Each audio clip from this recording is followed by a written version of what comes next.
இயற்கையான டேட்ஸ், பாதாம், பிஸ்தா, cash and honey கொண்டு தயாரிக்கப்பட்ட லயன் டேட் நட் பைட்ஸ். அப்பவும் இப்பவும் எப்பவும் சென்னை அதிரடி கலெக்ஷன், சரவெடி celebration. Celebrate this Diwali with Indian Princess. Shop your favorite styles and get induction stuff free. இந்த சனிக்கிழமை இந்த மலைகளின் மாநாடு தேர்ந்தெடுத்ததற்கான காரணம் என்ன? அது இயல்பாக இது தேர்ந்தெடுத்து கிட்டத்தட்ட விஜய் இந்த மாதிரி சனிக்கிழமை சந்திக்க போகிறாங்கிறதுக்கு முன்னாடியே இது தேர்ந்தெடுத்தது. எங்ககிட்ட வந்து ஓராண்டு கால திட்டம் எங்கள்கிட்ட இருக்கு. கரண்ட் கம்பியில் ஏறி தொங்குறான். அவர் வேண்டான்னு தானே சொல்றாரு. யாரு? விஜய் அவர்கள் எங்க ஒழுங்குபடுத்தாம ஏன் கூட்டிட்டு வந்த? எம்ஜிஆர் இப்படி தான் கூட்டிட்டு வந்தாரா, இல்ல சீமான் இப்படி தான் கூட்டிட்டு வந்தாரா இளைஞர்களை? தாவேக தலைவர் விஜய் சீமானையும் சரி நாம் தமிழையும் கண்டுக்கவே இல்லை. ஆனா நம்ம கண்டுக்கிட்டு நம்மளா கமெண்ட் பண்றதுங்கிறது அப்படி அவருக்கு நீங்க கண்டுக்கலன்னு நீங்க சொல்றீங்க. எவ்வளவு குசும்புத்தனமா அவர் பேசுறாருங்கிறது உங்களுக்கு தெரியல. விஜய் சொல்றாரு சாத்தியமானதை மட்டும் நான் பேசுவேன்னா யாரை சொல்றாரு அவர்? இப்ப யாரு சாத்தியம் இல்லாததெல்லாம் பேசிட்டு இருக்கீங்க? சீமானை தான் சொல்றாரு நீங்க நினைக்கிறீங்க. ஏங்க அவர் நோக்கமே அவர் திமுக பத்தி பேசிட்டு இருக்காரு சார். அவர் எல்லாமே திமுக இவங்க சொல்றாரு அப்படின்னு சீமான் அவர்கள் நினைச்சுக்கிறாரா? இல்ல நீங்க எதிர்க்க வேண்டியது திமுக பாஜக, அங்க எதிர்த்துட்டு போயிட வேண்டியது. அதே கொள்கையை தூக்கிட்டு வந்து இங்க இருக்கக்கூடிய இளைஞர்களை குட்டிச்சவர் பண்ணி நீ எதற்கு நின்னா உன்னையும் தான் விமர்சிப்போம், உன்னையும் தான் ஏறி அடிப்போம். ஒரு கும்பல் அரசியலை கொண்டாந்து முன் வச்சேன்னா ஒன்னு அடிக்கிறதா எங்களுக்கு முதல் வேலை. இதுதான் வந்து பதற்றம் ஆயிடுச்சு, பயப்பட்டார் சீமான் அப்படின்னு சொல்லி பொதுவாக எப்படி வேணாலும் நீங்க வச்சுக்கோங்க, எங்களுக்கு பிரச்சனை கிடையாது. ஆனா ஐபிசி தமிழர்களுக்கு வணக்கம். இன்றைய சிறப்பு நேர்காணலில் நம்மோடு இணைந்திருக்கிறார் நாம் தமிழர் கட்சியை சேர்ந்த களஞ்சியம் அவர்கள். வணக்கம் சார். வணக்கம் தம்பி. உங்களை நடிகராக பார்த்துருக்கோம், இயக்குனராக பார்த்துருக்கோம், ஒரு கட்சியினுடைய பேச்சாளராக பார்த்துருக்கோம், இப்போ ஒரு ஆங்கராகவும் பார்த்துட்ருக்கோம். அண்மையில் நீங்கள் தொடங்கின சோழன் சொல்வீச்சு எப்படி போயிட்டுருக்கு? ரொம்ப சிறப்பாக போயிட்டுருக்கு தம்பி. நாம் தமிழர் கட்சியினுடைய ஒரு கொள்கை திட்டமாக ஒவ்வொரு தொகுதிக்கும் ஒரு வலையொலி ஒன்று வேணும். அந்த தொகுதியினுடைய செயல்பாடுகளை வலையொலிகள் மூலமாக நம்ம மக்கள்கிட்ட கொண்டு போய் சேர்க்கணும் அப்படிங்கிற ஒரு திட்டத்தின் அடிப்படையில் தொடங்கப்பட்டது தான்.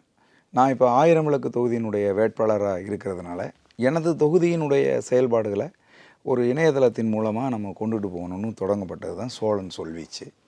அண்ணன் செந்தமிழன் சீமான் அவர்கள் தான் இந்த பெயரை வச்சு கொடுத்தாங்க. அது ரொம்ப சிறப்பாக போயிட்டுருக்கு தம்பி. இது வந்து கட்சியினுடைய அஃபீஷியல் சம்மந்தப்பட்ட ஒரு காணொலியாகவும் ஒரு யூடியூபாகவும் இதை பார்க்கலாமா? இல்லை, அப்படி இல்லை. இது வந்து ஒரு யூடியூப் சேனல். இந்த சேனல் வந்து நாம் தமிழர் கட்சி என்னுடைய செய்திகள், என்னுடைய தொகுதி 1000 விளக்கு தொகுதியினுடைய முதன்மையான செய்திகள், இவை முன்வைத்து இந்த சேனல் வந்து இயங்கும். ஆனால் பொது வெளியில் நாங்கள் வந்து தமிழ் மொழி, தமிழ் இனம், தமிழ் தேசியம் இவை குறித்த கருத்துக்களை முன்வைச்சு நிறைய பரப்புரையை நாங்கள் வந்து செஞ்சிட்ருக்கோம். அது குறித்த நேர்காணல்களை எல்லாத்தையும் நாங்கள் எடுத்து வெளியிட்டுருக்கோம். இந்த கேள்விக்கான ஒரு அடிப்படையான விஷயம் என்னென்னா, சாட்டை துரைமுருகன் ஆல்ரெடி ஒரு யூடியூப் சேனல் வச்சுருக்காரு. சாட்டைக்கும் நாம் தமிழர் கட்சிக்கும் எந்த தொடர்பும் இல்லை அப்படின்னு சொல்லி அஃபீஷியலாக ஒரு ஸ்டேட்மெண்ட் வந்துச்சு. நீங்கள் அதில் பேசக்கூடிய விஷயங்களுக்கும் அதேமாரி நாம் தமிழர் கட்சியினுடைய அந்த கொள்கை கோட்பாடு அதனுடைய அந்த ஸ்டேட்மெண்ட்டுக்கு எதுவும் ஒன்றா இருக்கா, இல்லை வந்து வேறுபட்ட ஒரு விஷயமா இருக்குமா அப்படிங்கிறக்காக தான் கேட்டேன். ஏன்னா நீங்கள் அதில் வந்து கடுமையாக விஜய் அவர்களை விமர்சிக்கக்கூடிய காணொலியும் அண்மை காலமாக நம்ம அதிகமாக பார்க்குறோம். வரக்கூடிய விருந்தினர்கள் அதிகமாக வந்து கடுமையாக சாடுறாங்க. அதை வந்து நீங்கள் பார்த்துட்ருக்கீங்க, கேட்குறீங்க. ஏன் அந்த ஒரு விஷயம்? இல்லை, இப்போ சாதாரணமாக வந்து விஜய் அவர்களை எதிர்ப்பது நாம் தமிழர் கட்சியினுடைய கொள்கை திட்டமோ செயல்பாடோ அதெல்லாம் எதுவுமே கிடையாது. நாங்கள் வந்து கிட்டத்தட்ட இந்த 15 ஆண்டு காலத்தில் இந்த தமிழ் நிலப்பரப்பில் இளைய தலைமுறை பிள்ளைகளுக்கு நாங்கள் வந்து போதித்த அரசியல் என்ன அப்படின்னா, கடந்த 60 ஆண்டு காலமாக இந்த நிலப்பரப்பை திராவிட சக்திகள், திராவிட சிந்தனையாளர்கள் ரொம்ப வந்து ஒரு குளறுபடியான ஒரு சூழலை வந்து உருவாக்கிட்டாங்க. நம்முடைய உரிமைகள் அனைத்தையும் இவர்கள் பறிகொடுத்து விட்டார்கள். நம்முடைய அரசியல் செயல்பாடுகளை எல்லாத்தையுமே கொண்டு வந்து இந்த திராவிட சிந்தனையாளர்கள் மையப்படுத்திக்கிட்டாங்க. இன்றைக்கி வந்து பார்த்திங்கன்னா கலைஞர் கருணாநிதி அவருடைய குடும்ப அரசியலாக திராவிட முன்னேற்ற கழகத்தை மாற்றிட்டார். இப்படியான விஷயங்கள் எல்லாம் முன் வச்சு தான் நாங்கள் வந்து திராவிட எதிர்ப்பு அரசியலை நாங்கள் கையில் எடுத்து செஞ்சிட்ருக்கோம். இப்போ புதுசாக வந்திருக்கிற விஜய் வந்து ஒரு மாற்று அரசியலை முன் வச்சு அரசியல் களத்துக்கு வருவார் அப்படின்னு பார்த்தா, அவரும் அதே அண்ணாவை தூக்கிட்டு வர்றார், அதே எம்ஜிஆரை தூக்கிட்டு வர்றார், அதே பெரியாரை தூக்கிட்டு வர்றார். இப்போ என்ன உங்களுக்கு திமுகவும் உங்களுக்கும் பெரிய வித்தியாசம் வந்துருச்சு, அல்லது அண்ணா திமுகவும் உங்களுக்கும் பெரிய வித்தியாசம் வந்துருச்சு? இந்த நிலப்பரப்பு திராவிடத்தால் சீரழிஞ்சு போச்சு, திராவிடத்தால் நாம் வீழ்ந்து விட்டோம், புரியுதுங்களா? அப்படின்னு தான் நாங்கள் வந்து ஒரு கொள்கையை முன் வச்சு, திராவிட எதிர்ப்பை முன் வச்சு நாங்கள் வந்து அரசியல் செய்யலாம். அப்படின்னா அவர் விஜய் வந்து நாம் தமிழர் கட்சியில தான் சேர்ந்திருக்கணும். ஏன்னா அவர் ஒரு கட்சி இல்ல, வச்சிருக்காரு, அப்படி கொள்கை கிடையாது. வச்சிருக்காரு, இல்லைங்க, அப்படி கிடையாது. அவர் ஒரு கோட்பாடை சொல்றாரு. இல்லைங்க தம்பி, கோட்பாடெல்லாம் ஒன்றும் சொல்லலை அவர். அதனால தான் நாங்கள் சொல்கிறோம். நீங்கள் கொள்கை கோட்பாட்டோடு இந்த நிலப்பரப்பில் ஒரு புதிய அரசியல் கோட்பாடு வரணும் அப்படின்னா, திராவிடத்துக்கு கடந்த 60 ஆண்டு காலமாக அப்படி ஒரு கோட்பாட்டை யாரும் முன் வைக்கலை. யார் என்ன கட்சி தொடங்கினாலும் அந்த திராவிடத்துக்குள்ளே தான் தொடங்குவாங்க. உதாரணத்துக்கு மறுமலர்ச்சி திராவிட முன்னேற்றக் கழகம், தேசிய முற்போக்கு திராவிட முன்னேற்றக் கழகம், இப்படி நீங்கள் எது செஞ்சாலும் அவங்கள அனுசரித்து தான் வரணும். அல்லது நீங்கள் கட்சி புதுசாக ஆரம்பித்தாலும் கூட இந்த 2 கட்சிகளோட கூட்டணியில் ஏதாவது ஒரு கூட்டணிக்குள்ளே தான் நீங்கள் போகணும். இதுதான் வந்து இந்த திராவிட சித்தாந்தம் எழுதப்படாத சட்டமாக வச்சிருந்தது. விஜய் அப்படி இல்லையே. ஏன்னா ஆல்ரெடி வந்து சீமான்கிட்ட இல்லைங்க, ஆலோசனைகள் பெற்று இல்லை. அதுக்கப்புறம் தான் தமிழக வெற்றி கழகம்னு ஆரம்பிச்சிருக்காரு. அவர் வந்து திராவிட அப்படின்னு சொல்லி எந்த வார்த்தையுமே அவர் பயன்படுத்தல. இல்லைங்க தம்பி, நல்லா புரிஞ்சுங்க. சீமான் வருகைக்கு முன்னு, சீமான் வருகைக்கு பின்னுன்னு பார்க்க வேண்டியிருக்கு. சீமான் வருகைக்கு பிறகு எந்த ஒரு அரசியல் கட்சியும் திராவிடன்னு இன்னைக்கு வரைக்கும் ஆரம்பிக்கப்படலை. அதுக்கு காரணம் என்னென்னா, எங்களுடைய அண்ணன் செந்தமிழன் சீமானுடைய வலுவான திராவிட எதிர்ப்பு தான் அதுக்கு காரணம். நாங்கள் ஏன் விஜயை ஏறி அடிக்கிறோம் அப்படின்னு சொன்னால், 60 ஆண்டு காலமாக இந்த நிலப்பரப்பை சீரழித்து கொண்டிருக்கக்கூடிய திராவிட சித்தாந்தத்தை வீழ்த்தணும், அதை வேற இருக்கணும்னு சொல்லி ஒரு புதிய கருத்தியலை, தமிழ் தேசிய சித்தாந்தத்தை இந்த நிலப்பரப்பில் கொண்டு வந்து நாங்கள் நிறுவிக்கிட்டு இருக்கிற நேரத்தில், நீங்கள் வந்து ஒரு பெரிய ரசிகர் கூட்டத்தை நான் வச்சிருக்கிறேன், அவர்களை வைத்துக்கொண்டு நான் ஒரு அரசியல் செய்ய போகிறேன்னு சொல்லிட்டு வந்து அதே திராவிட அரசியலை நீங்கள் செய்கிற போது அதை நாங்கள் வேடிக்கை பார்த்துட்டு சும்மா இருக்க நீங்க முடியாது. கொஞ்ச நேரத்துக்கு முன்னாடி சொன்னது மாதிரியே அவர் வந்து கொள்கைன்னு பேரளவில் சொன்னாலும் எந்த பெருசா கொள்கையை பத்தி பேச மாட்டேங்கிறாங்க அப்படிங்கிற குற்றச்சாட்டை சீமான் அவர்களும் வைக்கிறாரு, நீங்களும் வைக்கிறீங்க. அப்படி இருக்கும்போது ஆட்டோமேட்டிக்காக வந்து வரவேற்பு அதிகமாக இருக்குல்ல, இளைஞர்கள் மத்தியில், பெண்கள் மத்தியில். அது மட்டும் இல்லாமல் பொதுமக்களும் வந்து வரவேற்பு கொடுக்கறத நம்ம பார்க்குறோம்ல போகிற இடங்கள்லாம். இல்லை தம்பி, அதை தான் நான் சொல்கிறேன். அவரை பார்க்க வருகிறவர்கள் ரசிகர்களா தொண்டர்களா? புரியுதுங்களா? ஒரு அரசியல் கட்சியின் தலைவன் அவன் நடிகனாகவே இருந்தான் அப்படின்னா அவனை பின்பற்றுகிற கூட்டம் ரசிகர்களாக மட்டும்தான் இருப்பாங்க. அவன் தலைவனாக தன்னை மாற்றிக்கிட்டா மட்டும்தான் இந்த ரசிகர்கள் தொண்டர்களாக மாறுவாங்க. விஜய் வந்து தன்னை தலைவனாக மாற்றிக்கணும் அப்படின்னு சொன்னால் அவர் வந்து முதல்ல வந்து தன்னுடைய கொள்கை, எந்த கருத்தியலை முன்வைத்து நான் களமாட போகிறேன், நான் என்ன செய்ய போகிறேன் அப்படிங்கிறதெல்லாம் ஒரு தெளிவோடு வந்து இருக்கணும். தெளிவாக தான் இருக்கார், மக்களுக்கு நல்லது பண்ணணும், அவ்வளோதானே. இது என்னது, இது கொள்கையா? யார் இங்கே ஒரு கேள்வி நான் உங்களை கேட்குறேன், யார் கெடுதி பண்ணணும்னு வந்திருக்கிறது? இங்கே எல்லாரும் அவங்கவுங்க பாயிண்ட் ஆஃப் வியூவில் மக்களுக்கு நல்லது பண்ணணும்னு தானே வர்றாங்க. ஆனா கொள்கையை மட்டுமே பேசிட்டு மக்கள் பிரச்சனையை வந்து கண்டுக்காம போயிடுறாங்க அப்படிங்கறத மக்களோட பார்வை. இல்லைங்க தம்பி, நாங்கள் வந்து கோட்பாட்டை, கொள்கையை முன்வைத்து கடந்த 15 ஆண்டு காலமாக தமிழ் நிலப்பரப்பில் அரசியல் பேசுறதுனால தான் படிப்படியாக மக்கள் ஆதரவை பெற்று இன்றைக்கு அங்கீகாரம் பெற்றிருக்க இடத்துக்கு நாம் தமிழர் கட்சி வந்திருக்கு. புரியுதுங்களா? தெள்ள தெளிவாக நாங்கள் வந்து எங்களுடைய கொள்கைகளை, கோட்பாட்டை முன்வைக்கிறோம். இங்கே என்ன இல்லை, என்ன சீரழித்தார்கள், எதெல்லாம் வந்து இவர்களால் நமக்கு பறி போயிருக்கு, அதையெல்லாம் நாம் எப்படி சரி செய்வோங்கிற மாற்று அரசியல்ங்கிறத நாங்கள் தான் முன் வச்சுக்கிட்டு. இல்லை, அந்த மாற்று அரசியலுக்கு வந்து இவர் கொஞ்சம் இடையூறாக இருக்காரோ விஜய் அவர்? இல்லை தம்பி, நல்லா புரிஞ்சுங்க தம்பி. நாங்கள் 60 ஆண்டு கட்சி ஆரம்பிக்கும் போதே நாங்கள் வந்து சொன்னோம். 2010 மே 18 மதுரையில் கட்சி ஆரம்பிக்கும் போது அண்ணன் செந்தமிழன் சீமான் ஒரு பெரிய பேர அறிவிப்பை செஞ்சார். அது என்ன அப்படின்னா, திராவிட கட்சிகளோடு ஒருபோதும் கூட்டில்லை, திராவிடத்தை வேரோடும் வேரடி மண்ணோடும் இந்த நிலப்பரப்புலேருந்து பிடுங்கி வீசணும், அதனால் ஒரு பயனும் கிடையாது. 60 ஆண்டு காலமாக தமிழர்களை ஏமாற்றி, தமிழர்களை சுரண்டி, தமிழர்களுடைய உரிமைகளை எல்லாம் விட்டு கொடுத்து இந்த நாசமாக்கிடுச்சு இந்த நிலப்பரப்பை அப்படின்னு ஒரு அறிவிப்பை செஞ்சோம். அதில் இன்றைக்கு வரைக்கும் நாங்கள் நிலையாக இருக்கிறோம். அதே மாதிரி தேசிய கட்சிகளோடு ஒருபோதும் கூட்டணி இல்லை. அது காங்கிரஸ் கட்சியாக இருந்தாலும் சரி, பாரதிய ஜனதா கட்சியாக இருந்தாலும் சரி, கம்யூனிஸ்ட் கட்சிகளாக இருந்தாலும் சரி, தேசிய கட்சிகளோடு ஒருபோதும் கூட்டணி இல்லை. கூட்டணி அரசியல் என்பது ஒரு குளறுபடியான அரசியல். இப்போ கூட்டணியில் இருக்கிறாங்கங்கிற ஒரே காரணத்துக்காகவே அவர்கள் செய்கிற அத்தனை அட்டூழியங்களையும் பொறுத்து கொள்ள வேண்டிய ஒரு நிலை அந்த கூட்டணியில் இருக்கக்கூடிய கட்சிகளுக்கு இருக்குது.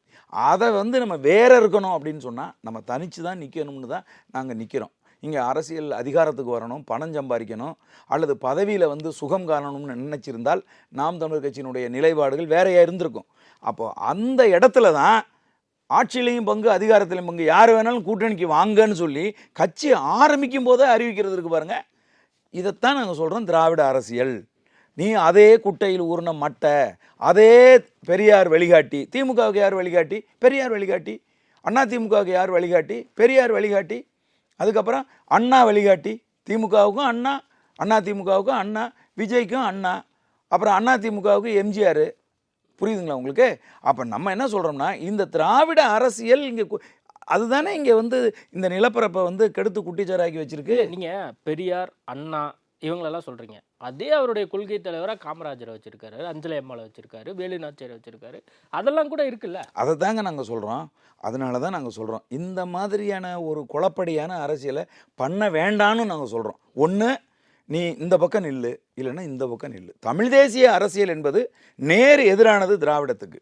திராவிட அரசியல் என்பது நேர் எதிரானது தமிழ் தேசிய அரசியல். இத்தனை வருஷமா சீமான் அவர்கள் பொது மேடைகள்லையா இருக்கட்டும், அதே மாதிரி நேரடியாக மக்களை சந்திச்சு நிறைய தமிழ் தேசிய கருத்துக்களை வந்து மக்கள்கிட்ட கொண்டு போயிருக்காரு. அப்போ நம்மளுடைய கருத்து இன்னும் மக்கள்கிட்ட போகலை அப்படிங்கிற ஒரு பார்வையினால தான் விஜய் வந்து நம்ம இவ்வளோ தூரம் எதிர்க்க வேண்டியது இருக்கு. இல்லை தம்பி, நாங்கள் விஜயை எதிர்க்கவே இல்லை. நாங்கள் சில கேள்விகளை கேட்கிறோம். அந்த கேள்விகளுக்கு எதிர்க்கல, நம்ம கேள்வி தான் கேட்கறோம். கேள்விக்கு பதில் சொல்லுன்னு சொல்றோம். பதில் தான். ஏன் பதில் சொல்ல மாட்டேங்கிறீங்க? நாங்கள் விமர்சிக்கிறோம்னு ஏன் சொல்றீங்க? ஏங்க நீங்க பிஜேபியே நீ வந்து பாசிச பிஜேபிங்கிற, அப்ப காங்கிரஸ் யாரு உன் நண்பனான்னு கேட்கிறாரு எங்க அண்ணன். எங்க அண்ணன் என்ன கேட்கிறாரு, பிஜேபி உனக்கு எதிரின்னு சொன்னா காங்கிரஸ் நண்பனா? அப்ப இங்க இருக்கிற இன்னைக்கு நீட்டு தேர்வை கொண்டு வந்தது யாரு? காங்கிரஸ். புரியுதுங்களா? ஒரு இடத்துல விஜய் அவர்கள் தெளிவா பதில் சொல்லிட்டார். இப்போ எந்த ஆட்சி நடக்குது? அதிமுக ஆட்சியா நடக்குது. அப்ப நம்ம யாரை எதிர்க்கணும்? திமுக தான் எதிர்க்கணும். மேல யார் இருக்கா? பிஜேபி ஆட்சி இருக்கு. அப்ப நம்ம காங்கிரஸை எதிர்க்க முடியும் அப்படின்னு இதுதாங்க அவர் கிளாரிட்டி கொடுத்துட்டாரு. யார் வந்து ஆளும் கட்சியா இருக்காங்களோ அவங்களுக்கு எதிர்த்து தான் நம்ம வந்து மக்கள் பிரச்சனை குறித்து பேச முடியும். அதுக்கு எதிராக தான் நம்ம அரசியல் பண்ண முடியும். அதை எதிர்த்து தான் நம்ம வந்து புதிய ஆட்சி படைக்க முடியும்னு அவர் கிளாரிட்டியா ஃபர்ஸ்ட் டைமே சொல்லிட்டாரு. இது ரொம்ப பாமரத்தனமான பார்வை தம்பி. கொள்கை அப்படின்னு ஒன்று வந்துச்சுன்னு வைங்களேன். இப்போ எனக்கு வந்து ஒரு கொள்கை இருக்குன்னு வச்சுங்க, அந்த கொள்கை எதிரி யாருன்னு நான் பார்க்குறேன். பார்த்தேன்னா அவன் ஆளுங்கட்சியாக இருக்கானா எதிர்கட்சியாக இருந்தால் எனக்கு என்ன? என் கொள்கைக்கு அவன் எதிரியாக இருந்தான்னா அவன் எனக்கு எதிரி தான். புரியுதா உங்களுக்கு? ஆளுங்கட்சியாக இருந்தால் தான் எனக்கு எதிரி. சரி, நாளைக்கு திமுக எதிர்கட்சியாக வந்துருச்சு, அப்போ திமுக எதிர்க்க மாட்டிங்களா? அப்போ என்ன தான் உங்கள் கொள்கை? ஆளுங்கட்சியாக இருந்தால் தான் எதிர்ப்பீங்களா நீங்கள்? நான் கேட்குறேன். நாளைக்கு காங்கிரஸ் கட்சி ஆளுங்கட்சியாக வந்துருச்சுன்னா பிஜேபி கூட உறவு வச்சுக்குவீங்களா? இல்ல ஒருவேளை காங்கிரஸோட கூட்டணி போயிடுவார்னு சீமான் நினைக்கிறாரு. ஏங்க காங்கிரஸை பத்தி அவர் பேச மாட்டேங்கிறார் அப்படின்னா இல்லங்க தம்பி, அப்ப வந்து காங்கிரஸோட அவர் கூட்டணி போயிட்டா இன்னும் கொஞ்சம் வலுவாயிருவாரு அப்படின்னு நினைக்கிறாரா? இல்ல காங்கிரஸ் கிட்ட போயிடாத அப்படின்னு சொல்ல வராரா? இல்ல நீங்க கூட்டணிக்கு போனீங்கன்னா எங்களுக்கு மகிழ்ச்சி தான். அதுல எந்த விதமா நாங்க எதுக்கு பயப்படணும்? எங்களுக்கு என்ன இருக்கு? நாங்க இங்க பாருங்க, தமிழ்நாட்டில் இருக்கக்கூடிய அனைத்து கட்சிகளுமே எங்களுக்கு எதிர்கட்சிகள், எங்களுக்கு எதிரான கட்சிகள்னு நினைக்கக்கூடியவங்க. நாங்க வந்து எல்லா கட்சிகளையும் எதிர்த்து தான் நாங்கள் களத்தில் நிற்கிறோம். அதிமுகவில் கூட்டணியில் இருக்கிற 15 கட்சி, திமுக கூட்டணியில் இருக்கிற 15 கட்சி, அதுக்கப்புறம் இந்த மாதிரி உதிரிகளா விஜய் போன்று இருக்கக்கூடியவர்கள், இவங்க எல்லாரையும் எதிர்த்து தாங்க நாம் தமிழர் கட்சி நிற்கிது. ஒரே ஒரு கட்சி தான் வந்து இவங்க அனைவரையுமே எதிர்க்குது. அதனால எங்களுக்கு இவர் யாரோட கூட்டணி போறாரு, யாரோட நிக்க போறாருங்கிறத பத்தின கவலை கிடையாது. அண்மை காலமா வந்து காங்கிரஸை பத்தி ஏன் வந்து விஜய் அவர்கள் பேச மாட்டேங்கிறாருன்னு சொல்வதன் மூலமாக சீமான் அவர்கள் என்ன சொல்லணும்னு விருப்பப்படுறாங்க? ஏங்க நம்ம என்ன கேட்குறோம்னா, நாங்கள் வந்து பாசிச பாஜகவை எதுக்குறோம். நாங்கள் காங்கிரஸும் பாஜகவும் ஒன்றுன்னு சொல்லிட்டு இருக்கோம். எங்கள் கொள்கையை நல்லா புரிஞ்சுக்குங்க. எங்களுக்கு இவங்க 2 பேரில் எந்த வித்தியாசமும் கிடையாது. அவன் நீட்டு தேர்வை கொண்டு வந்தான், இவன் நீட்டு தேர்வை நடைமுறைப்படுத்துகிறான். அவன் ஜிஎஸ்டியை கொண்டு வந்தான், இவன் ஜிஎஸ்டியை நடைமுறைப்படுத்துகிறான். புரியுதா உங்களுக்கு? இவங்க 2 பேருக்கும் ஒரு வித்தியாசமும் கிடையாது. அவனும் மாநில அரசுகளுக்கு எதிராக மாநில அரசுகளோட உரிமைகளை பறித்தான், இவனும் மாநில அரசுகள் உரிமையை இவன் பறிக்கிறான். புரியுதா உங்களுக்கு? அவன் ஆட்சி அதிகாரத்தில் இருக்கும்போது தான் பாபர் மசூதி இடிக்கப்பட்டுச்சு. இவன் வந்ததுக்கப்புறம் அந்த இடத்துல ராமர் கோயில் கட்டுறான். புரியுதா உங்களுக்கு? இவங்க 2 பேரும் ஒன்று தான் அப்படிங்கிறது எங்களுடைய பார்வை. புரியுதா உங்களுக்கு? அதனால நாங்கள் சொல்கிறோம், இவங்க 2 பேரும் ஒரே குட்டையில் ஊறின மட்டை, அதில் ஒரு மட்டையை மட்டும் நான் எதுக்குறேன்னு சொல்கிறியே, அப்போ இன்னொரு மட்டை உனக்கு நண்பனா அப்படின்னு நாங்கள் கேட்குறோம். நீங்கள் தெளிவில்லாமல் இருக்கிறதுனால நாங்கள் உங்களை தெளிவுபடுத்த வேண்டிய தேவை இருக்குது. மக்களுக்கு தெளிவுபடுத்த வேண்டியிருக்கு. ஒரு குழப்பவாதி, தெளிவற்ற ஒரு ஆள், ஒரு கொள்கையில் பிடிப்பில்லாத ஒரு ஆளுன்னு மக்களுக்கு தெளிவுபடுத்த வேண்டிய தேவையும் அவசியமும் எங்களுக்கு இருக்குது. இல்லைன்னா நாங்கள் விஜய் வந்து ரொம்ப தெளிவாக இருக்கார் அப்படின்னா, இங்கே பாருங்கள் சொல்கிறாரு, என்ன சொல்கிறார், நாங்கள் சிங்கம் வந்து வேட்டைக்கு மட்டும்தான் வரும், வேடிக்கையை காட்ட வராதுங்கிறார். இப்போ வேடிக்கையை வந்து இது இப்படின்னு வேடிக்கையை காட்டுறது, இப்படி வாங்கி இப்படி போட்டுக்கிறது, இப்படி வாங்கி இப்படி போட்டுக்கிறது, இப்படி வாங்கி இப்படி கொடுத்து இந்த வேடிக்கையெல்லாம் காட்டுறது யாரு? இது ஒரு அரசியல் கட்சி தலைவரா நீ? இல்லை இன்னும் நடிகனாவே இருக்கியா? புரியுதா உங்களுக்கு? நாங்கள் ஏன் விமர்சிக்கிறோங்கிறத நீங்கள் புரிஞ்சுங்க. இங்கே இருக்கக்கூடிய இந்த இளைய தலைமுறை பிள்ளைகளை ஒழுங்குபடுத்தி அவர்களுக்கு ஒரு நேர்மையை, உண்மையை, ஒழுங்கை கற்றுக் கொடுத்து அவர்களை முறைப்படுத்துவதற்கு பதிலாக திரும்ப திரும்ப நீயே இந்த கோமாளித்தனத்தை பண்ணிட்டு இருந்தீன்னா, நீயே இன்னும் நடிகனாவே இருந்தீன்னா, உன்னை நம்பி நிற்கிற என்னுடைய தமிழ் சமூகத்தின் இளையதர பிள்ளைகளை ரசிகர் கூட்டமாகவே வச்சிருக்கணும்னு ஆசைப்படுறியா? இப்பதான் மக்கள் சந்திப்பு நடக்குது. கொஞ்சம் கொஞ்சமா வார்ம் அப் கொடுத்து அதுக்கப்புறம் சரி பண்ணுவாரு. கொஞ்சம் கொஞ்சமா அரசியல் படுத்துவாரு. நாம் தமிழர் கட்சி ஆரம்பிக்கும் போது சீமான் அவர்கள் ரீவாம்ப் பண்ணும்போது அப்போ எல்லாருமே உடனடியா வந்து எல்லா கட்சியினுடைய கொள்கை மற்ற கோட்பாடுகள் எல்லாமே தெரிஞ்சுட்டாங்க. என்னைக்கு கொஞ்சம் கொஞ்சமா தான் அப்படி கிடையாது. நாங்க என்னைக்கு கட்சி ஆரம்பிச்சோம், என்னைக்கு தேர்தல் களத்துக்கு வந்தோம், அது வரைக்கும் நாங்கள் என்ன செஞ்சோம்?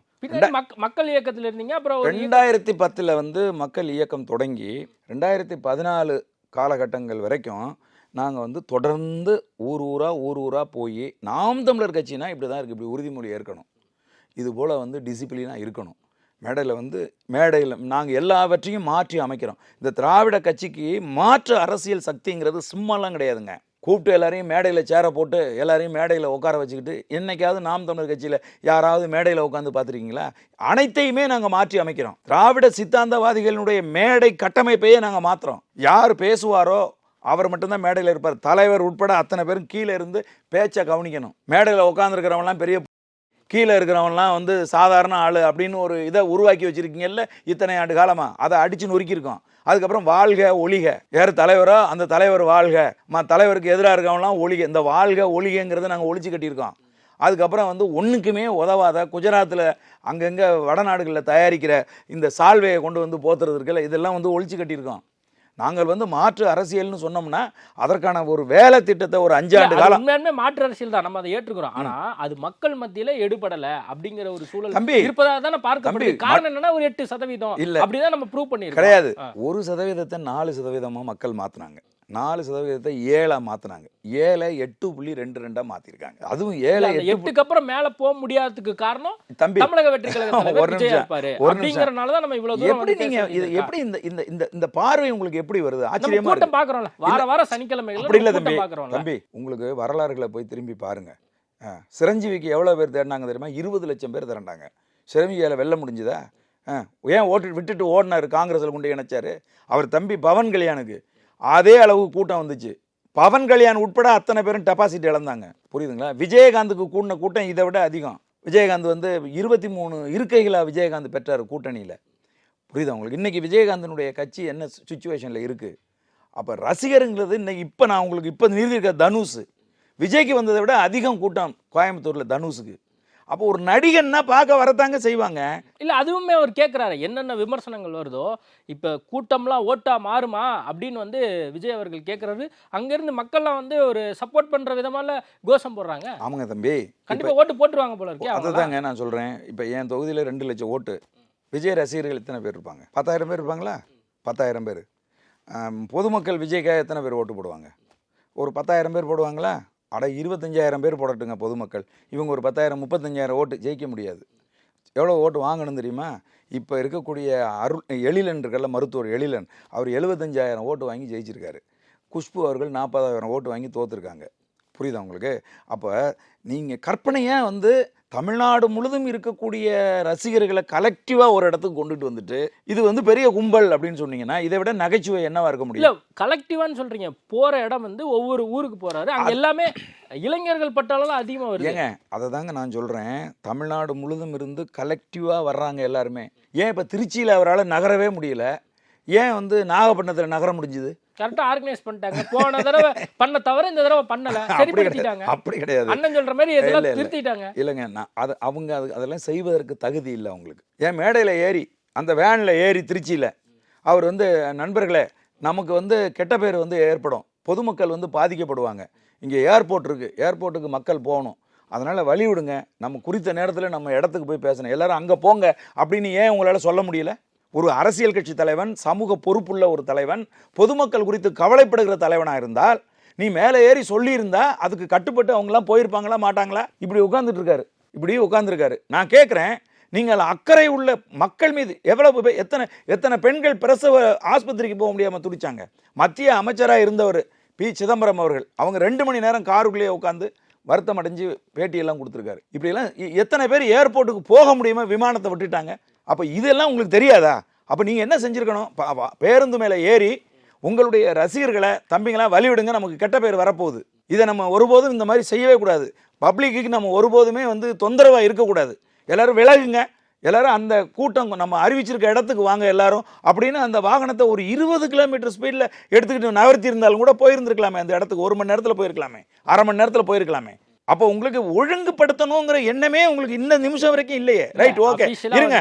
இப்போ நான் போறதுக்கு முன்னாடி இருங்க சார், ஒரு ஸ்டேட்மெண்ட் வருது, கர்ப்பிணி பெண்கள் யாரும் நீங்க அது ஒரு குழந்தைகள் யாரும் தம்பி, அதெல்லாம் சரி. இப்போ விக்கிரவாண்டிக்கு அதை தான் சொன்னிச்சு, சொன்னது அவர் கிடையாது, அரசே கட்டளை, அரசு கட்டுப்பாடுகளே சொல்லுது.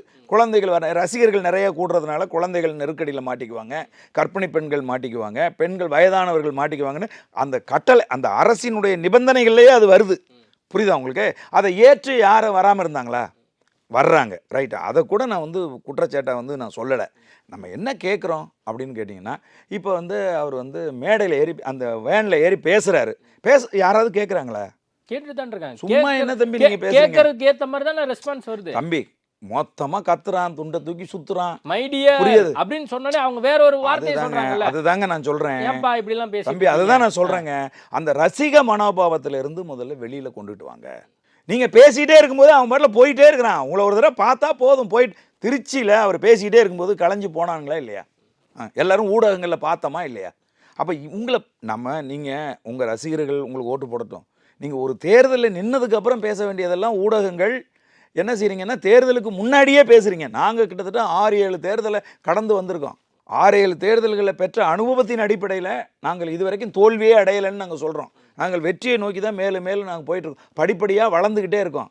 அவர் வரட்டும், ஒரு தேர்தலை சந்திக்கட்டும் தம்பி, அதுக்கப்புறம் நீங்கள் சொல்லுங்கள், நாங்கள் கேட்டுக்கிறோம். ஏங்க, ஒரு தேர்தலை சந்திச்சார், உங்களை விட அவர் வாக்கு அதிகமாக வாங்கிட்டாருங்க, இந்த அளவுக்கு வந்திருக்காருங்க அப்படின்னு சொன்னீங்கன்னா நாங்கள் அதை ஏற்கலாம். தேர்தல் களத்துக்கே இன்னமும் வரல, நாடாளுமன்ற தேர்தலுக்கு வந்திருக்கலாம், வரல. 2 அவர் ஆட்சி கட்சி அறிவிச்சதுக்கப்புறம் 2 இடைத்தேர்தல் வந்துச்சு. எம்ஜிஆர் தைரியமாக இடைத்தேர்தல் நின்று ஜெயிச்சாரு, திண்டுக்கல் இடைத்தேர்தல் நின்று ஜெயிச்சாரா இல்லையா? அதுபோல் ஏன் நின்று இருக்கலாமே, ஈரோடு இடைத்தேர்தல் நின்று இருக்கலாம், விக்கிரவாண்டி இடைத்தேர்தல் நின்று இருக்கலாமே, ஏன் நிற்கலை?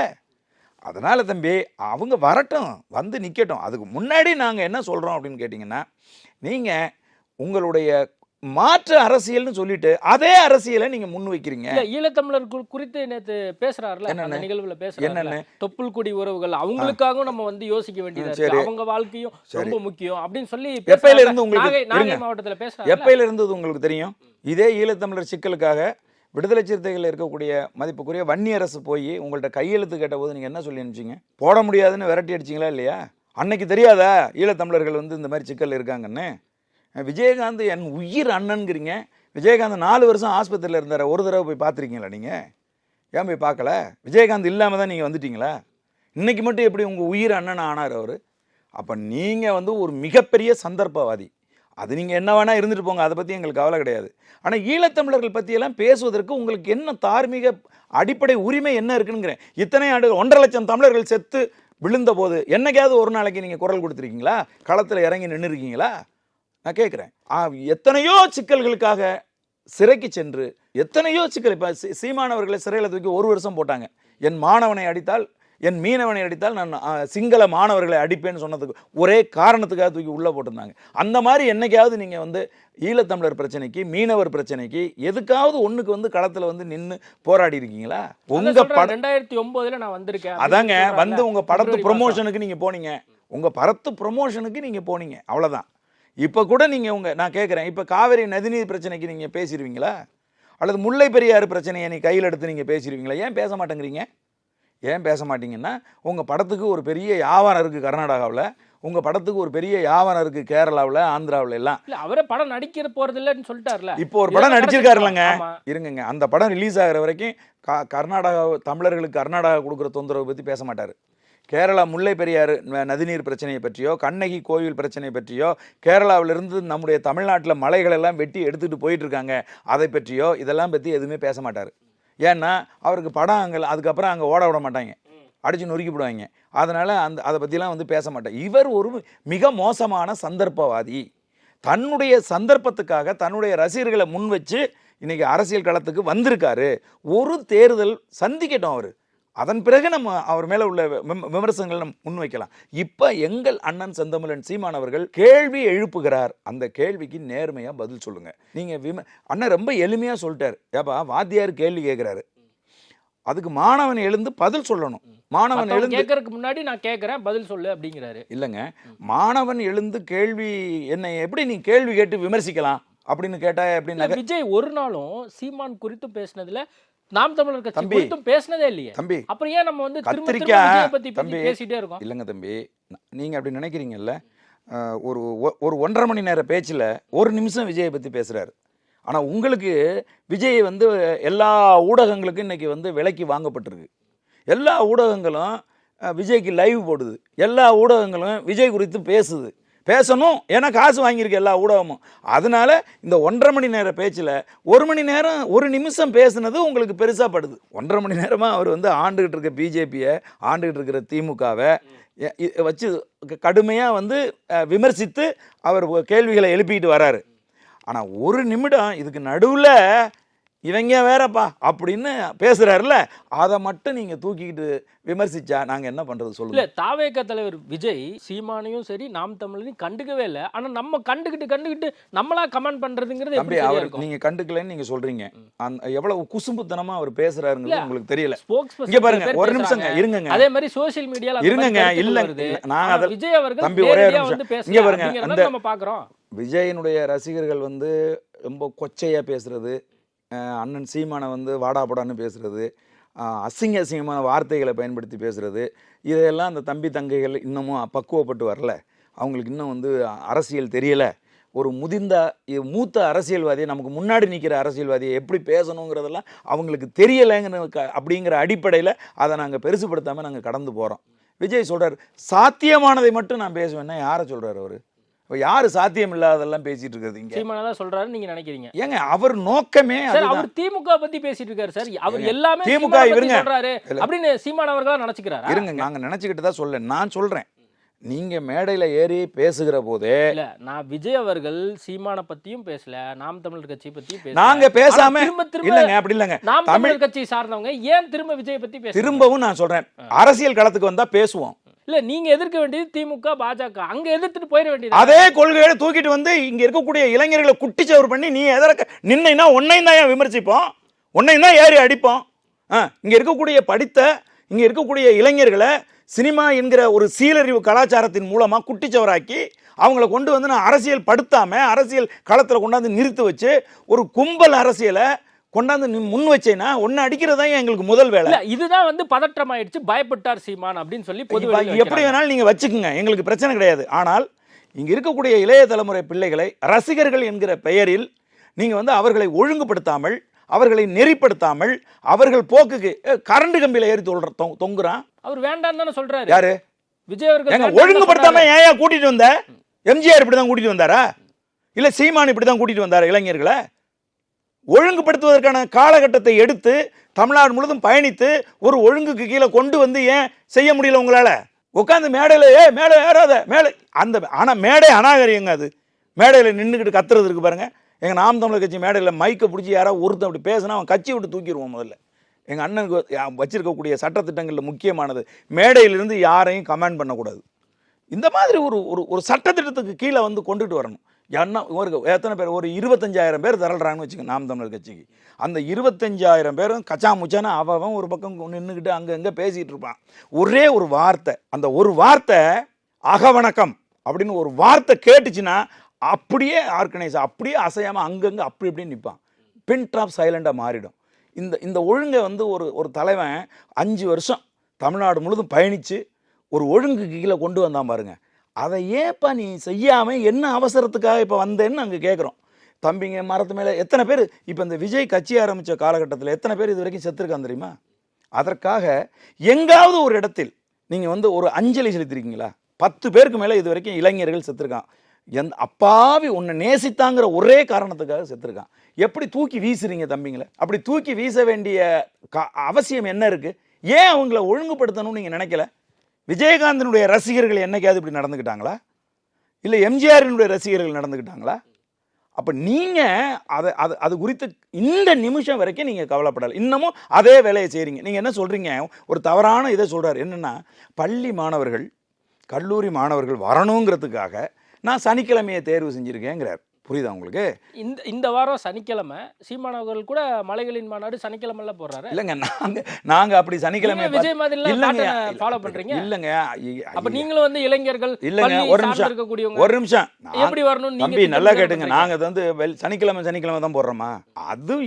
அது ஒரு எத்தனையோ நாட்களில் நாங்கள் பண்ணியிருக்கிறோம். அதில் ஒரு நாள் சனிக்கிழமை வந்திருக்கு, அவ்வளோதான். நாங்கள் சனிக்கிழமை தான் போடணும் அறிவிப்பு செஞ்சுட்டு சனிக்கிழமை நாங்கள் வந்து வெள்ளிக்கிழமை ராமசாமி மாதிரி சனிக்கிழமை நாங்கள் போகலை. நாங்கள் திங்கக்கிழமை போட்டிருக்கோம், செவ்வாய்க்கிழமை போட்டிருக்கோம், எத்தனையோ நாளுக்கு எத்தனையோ செய்திகளை பண்ணியிருக்கோம். அதில் ஒரு நாளாக வந்து சனிக்கிழமை வந்திருக்கு, அவ்வளோதானே ஒழிய சனிக்கிழமை பண்ணணுங்கிறதுக்காக நாங்கள் எதையும் பண்ணலை. அதை நீங்கள் தவறாக புரிஞ்சிக்க கூடாது. அதே நேரத்தில் நாங்கள் திரும்ப சொல்கிறோம், தமிழ்நாட்டில் இருக்கக்கூடிய உங்களுடைய ரசிகர்களாக இருக்கக்கூடிய இளைஞர்களை ஒழுங்குபடுத்தாமல் அவர்களை தொண்டர்களாக மாற்றாமல் நீங்கள் அரசியல் களத்துக்கு வந்தது முதல்ல தவறு. அப்படி நீங்கள் வந்ததுனால தான் உங்கள் கட்டுப்பாட்டுக்கு அவங்க வரமாட்டேங்கிறாங்க. நீங்கள் மேடையில் இருந்துக்கிட்டு கத்த வேண்டியதாக இருக்குது. விஜய் பேசிக்கிட்டே இருக்காரு, திடீர்னு இறங்குப்பாங்கிறாரு.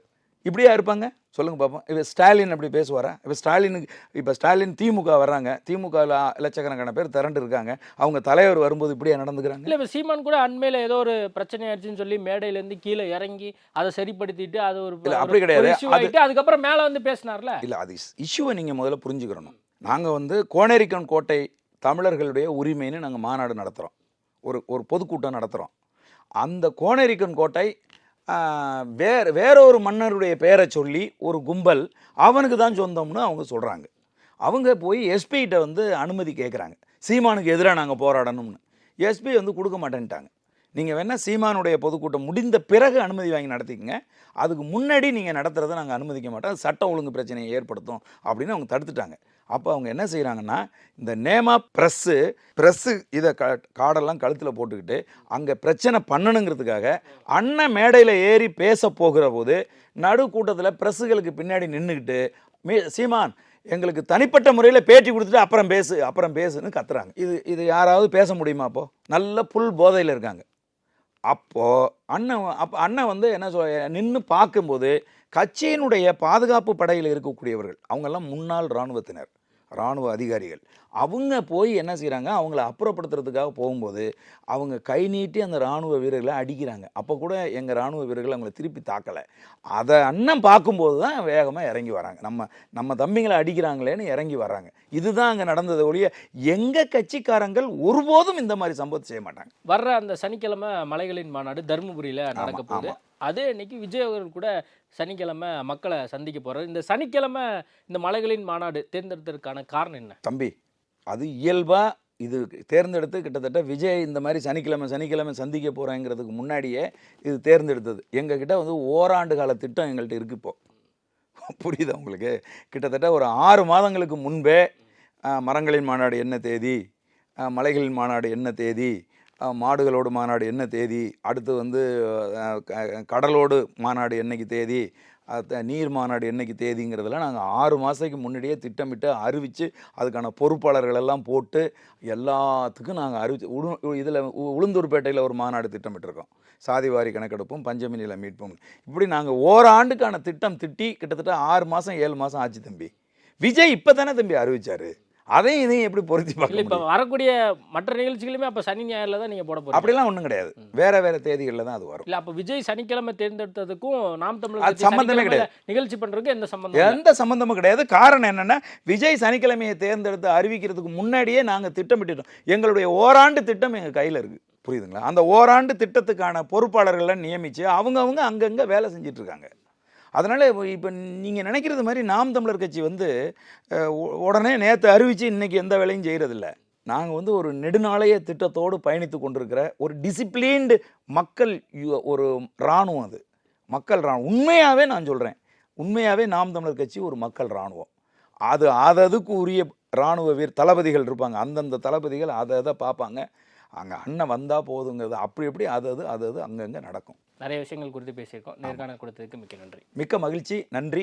வணக்கம். இயற்கையான டேட்ஸ், பாதாம், பிஸ்தா, கேஷு அண்ட் ஹனி கொண்டு தயாரிக்கப்பட்ட லயன் டேட் நட் பைட்ஸ். அப்பவும் இப்பவும் எப்பவும் சென்னை அதிரடி கலெக்ஷன் சரவெடி celebration. Celebrate this Diwali with Indian Princess. Shop your favorite styles and get induction stuff free.